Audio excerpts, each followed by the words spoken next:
Thank you for joining us. Welcome to LumioseStation. Yo, what is going on, guys? NumbNexus bringing you guys cooking with NumbNexus, and I've been waiting a long time to start this series. Whew, let's get this series started off right. We are doing some team building, so the first episode will not be that long. I'm just gonna basically strategize, if that's even a word, strategize. I'm gonna do the strategic stuff about how team building works and so forth. So I guess we can put it that way, and I'm gonna be testing them out as well, so it won't be that long. So please bear with me, and hopefully you learn a little bit. But I have a lot of teams here, as you can see. Definitely a lot of X and Y teams. Up from here to here is X and Y teams. I just team build a lot, rather they're bad or good. I put a bunch of stuff together and so forth. But we're gonna start off with we'll start off with this sand team right around here. Not that one.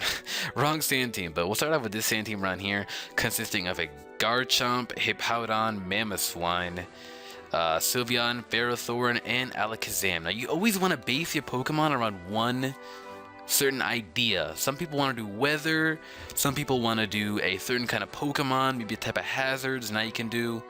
So this team is basically based around, we have, I wanted to base this team around Choice Scarf, Mamoswine, and Mega Alakazam.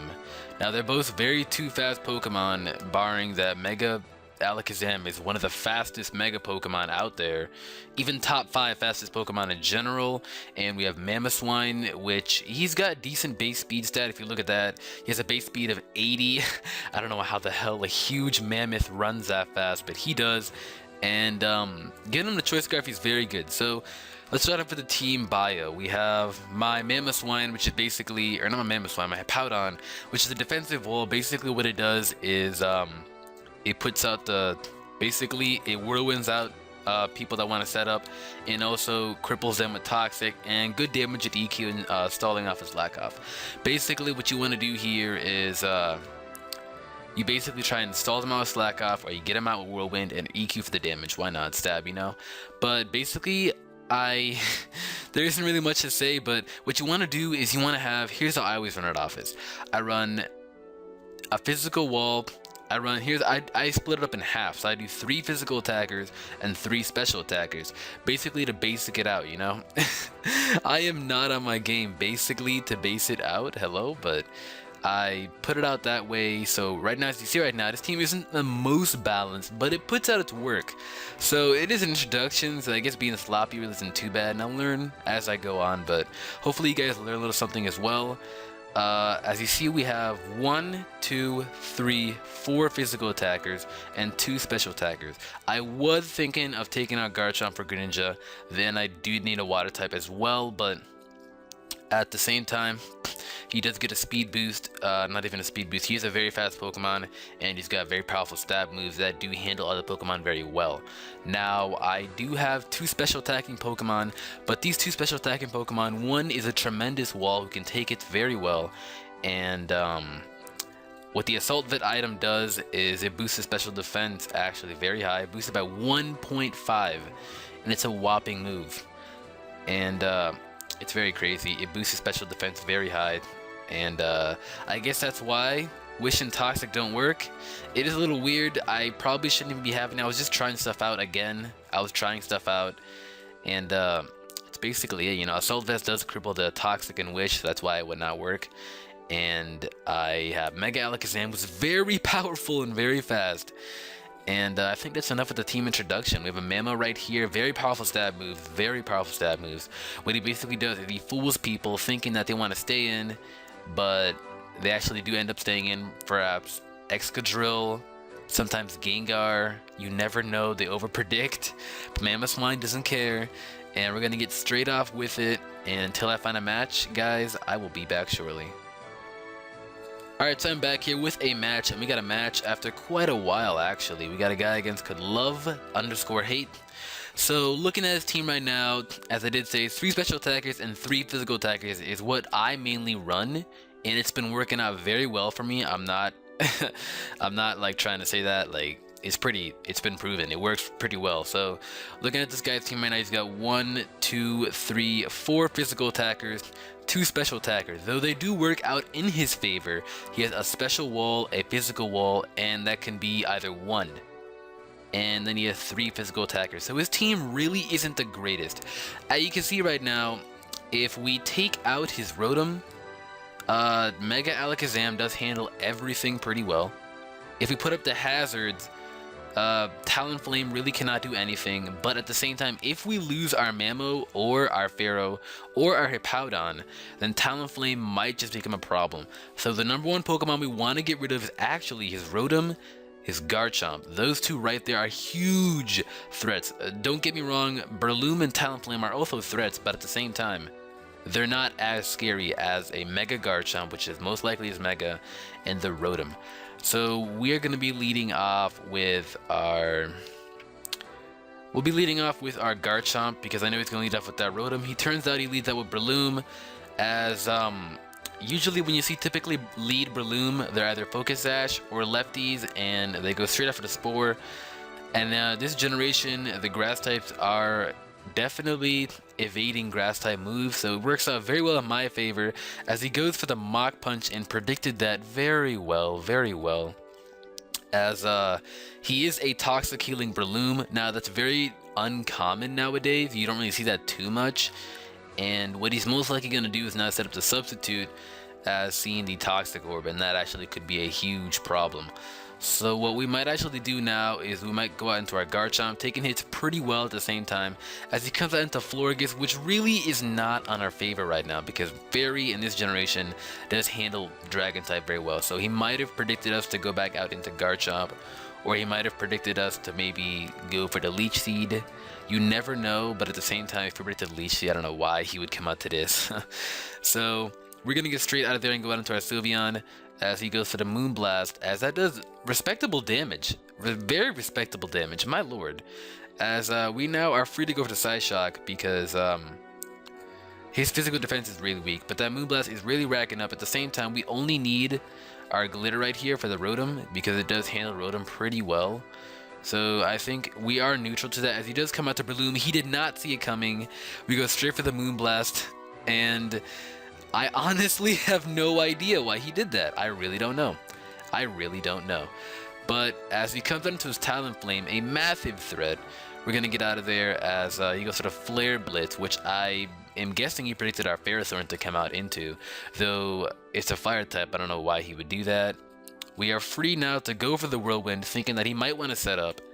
And if he Whirlwind him out into Rotom, that could be a problem, but we do want to get his Talonflame out of here right away because Talonflame is a threat. Though I could have predicted the Roost, it was in a way a little viable. He might have wanted to go for predicting us to set up the rocks. You never know, but he comes out straight to his Florges. It's a great opportunity now to set up the Toxic as he goes for the Rain Dance. So I'm not really understanding why. Our opponent might not be that good. I hate to say it, but it might not be that good because I'm not really sure what's going on, but I'm going to come with the Sylveon to take any hit pretty well as he comes up to Rotom Wash. So he might be running a bulky offensive Rotom Wash with Choice Specs, which is an actual set, and that could be a problem in the Rain Hydro Pump. Even with a Sulfite, we might die right now. As he goes for that, I completely underestimated Sylveon's power, and that Moonblast doesn't do anything, so that might tell us that he is he does carry the lefty, so he might be a special defensive wall, so I want to go for the Psyshock here, doing physical damage. He does miss a Hydro Pump, and looking at that, with stab damage, Moonblast obviously does more damage, and Psyshock really will be doing little to no damage. So we only have no other option right now but to keep going for Moonblast, try and wear him down to the point where it's respectable damage that Alakazam can knock it out. So we're going to go for another Moonblast as he hits that Hydro Pump, and we are out for the count. We finally lose our first Pokemon, which is alright. It's not bad to lose a Pokemon, because in competitive play, you sometimes have to sack a Pokemon in order to bring someone out safely, in order to destroy them. It does sound very brutal, but you know, it's just facts. So I'm going to come out to my Garchomp here. You may be wondering why, as our typing is Dragon Ground and he is a Electric Water with Levitate. crippling already one of our stab moves right there. Garchomp is a very fast Pokemon, and I'm almost certain if he's not running like Choice Scarf or anything, which he clearly is not, we do outspeed. So I think it's safe to say that we should go for the Stone Edge. I would go for Dragon Claw, but he does have a Fairy Pokemon right there, and I would go for the Earthquake, predicting his Ferrothorn, but at the same time, it's never that's too risky. So we're gonna go for the safe play, go for the Swords Dance, Stone Edge, but no, we miss, and we get burned. So, that is looking great for us right now. Might as well, we have no other option but to set up the Swords Dance, and he is running a very weird Hex Rotom, which is really uncommon. That is very uncommon. Our only other option is to just go for that Dragon Claw and try and wear him down. So that was really unfortunate we missed a Stone Edge. It would have done respectable damage to the point where we could have knocked him out with a Dragon Claw next turn, or another Stone Edge, but Hacks is Hacks, we can't control that, and you know, there's nothing we can do about that. So I'm going to come into my Mega Alakazam right now. Fun fact about Megas, their Mega stats do not transfer over until the following turn. So when I checkmark that Mega right now, I will be a normal Alakazam in the appearance of a Mega Alakazam. So it is a little unfortunate, but he's just going to let his Rotom die, which was a big threat. As you can see, it took out 2 of my Pokemon. So it was a very large threat. Now, I lost Garchomp. His Talonflame might just become more of a problem now, because I did have Rough Skin, and getting that Rough Skin damage on that Talonflame would have been very respectable, but I have no other option to do that. Now I just have to play with my cards right here. As he does come out to that big threat Talonflame, I'm gonna be coming out into my Hippowdon. We are a physical defensive wall, so we can take hits from Talonflame for days and days. Man, but he wants to rely on that Brave Bird priority, which Talonflame is a very good Pokemon actually. It's not even that bad, though I personally don't think it could have been better. Not even that. Don't take my words so strongly on Talonflame yet. I'm still understanding Talonflame, but he's a pretty good Pokemon with the ability to Gale Wings, which lets him have priority bird type moves. We're going old gen and calling them bird type instead of flying. Not even bad at all, but there's no way he's gonna stay in, so we're gonna be doing a prediction here. And a prediction, basically, it's straightforward, it speaks for itself. So we're gonna be predicting him to not stay in and go out into someone else right now. Yes, predictions are pretty risky, but when you're in a position where you need to, then you have no other option to. So I'm gonna go for the Earthquake here. As he does switch out, he comes out into his Garchomp, which I guess we did a really good part on. He did come out to his Garchomp, though it is a Mega Garchomp. It is a huge problem now. Right now, I'm not really too scared of, because I have a Mamo and a Mega Alakazam, but I don't want to lose my Hippo just yet, because he does have that Talonflame. So we're going to come out into our Ferrothorn, who we don't need that much, as he goes for the Outrage. I am really surprised he went for the Outrage. We now get free rocks, which is a entry hazard that does 12.5% to a normal Pokemon, and it does 25% super effective, 50% if it's times 4 effective, and 25 if it does times 2 effective. And it is very, very, very nifty. But I didn't even know you could do that. I learned something here right now. I didn't know that if you're locked into Outrage, this man can checkmark the Mega and turn into Mega. I didn't even know that. Oh man, but it's a learning experience for us all, you know? So he's out of Outrages now, and he is confused. He might want to keep his Garchomp around. What the damage is at, I highly doubt it. He might just want to Suicide and do as much damage as he can to my Pharaoh. So what we can do is go for the Protect or go for the Power Whip. I personally would rather Power Whip, because he might just do that, which he does, and I kind of figured that he might want to go out into his Ferrothorn, maybe take a Power Whip and leave his Garchomp for Death Fodder later. Now, Death Fodder is a play in Pokemon where basically if you want to let a Pokemon die and then cleanly bring someone out really safely, then it's alright, which is what we call Death Fodder. So it's really handy in Pokemon. It's not like Pokemon PETA at all. It's actually very competitive, and a lot of people do it. But as he did right there, I did predict a Roost, because at his low HP, he couldn't have done much. And Talonflame, the #1 con of Talonflame is that his HP bar goes down way too quickly. So that is a very good play I did right there. I'm going to go for the Power Whip right now. Thinking that I'm going to go for the Flare Blitz. As you can see, I get the Iron Barb's damage, and he gets the recoil, and from all of that, and from the Life Orb. Good lord. That is a clean reason why Talonflame is really crippled. That just really cripples Talonflame right around there. But I'm going to come out to my Hippo right here. We do have the risky play again. We're going to make a prediction, and we're going to go for the EQ. Hopefully getting good damage on him, predicting the Roost. If he does Roost, we are good. So I'm going to go for the EQ as he just switches out and goes onto his Ferrothorn, which at the moment is kind of a big threat. We do have Pokemon that can take it on, but at the same time, his Talonflame is dead, so we don't have to worry about it anymore. We could go for Whirlwind. Now, he might go for Leech Seed and then swap out, but I would rather go for Whirlwind because at the range his Talonflame is at, as you guys saw before, it does 50% to Talonflame, barring ×4 is super effective. So I'm going to go for the Whirlwind right here, as I did predict him to go for the Leech Seed. That is completely understandable.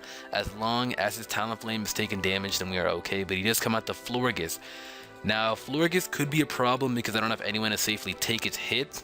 The only thing that I can do is stay in. I could go out to my Mega Alakazam, but I would rather have him at a high amount of HP to take out his Ferrothorn. Now, we are just free to go for EQ, as that Moonblast does a hell of a lot of damage. Florges does have very frail physical defense, so that EQ will be able to knock him out.